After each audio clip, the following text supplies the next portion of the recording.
கருவில் உருவாகும் முன்னே உனை நான் தெரிந்து கொண்டேன். சீடன் என்ற உறவை தந்து திருநிலைப்படுத்தி நின்றேன். பலவீனமுனில் கண்டு வருந்தாதே, பலம் தர நான் உண்டு கலங்காதே.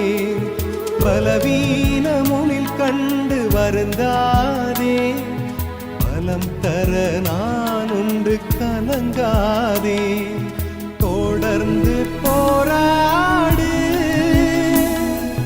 தோல்விகளோடு ஏற்றுக்கொள்ள நண்பன் நான் உண்டு, உன் நண்பன் நான் உண்டு. அன்புள்ள சீடனுக்கு உன் நண்பன் இயேசு நான் எழுதும் கடிதம். உனை பின் தொடர்வேன் என்றவனே, எங்கே நீ சென்றாயோ, எங்கே நீ சென்றாயோ.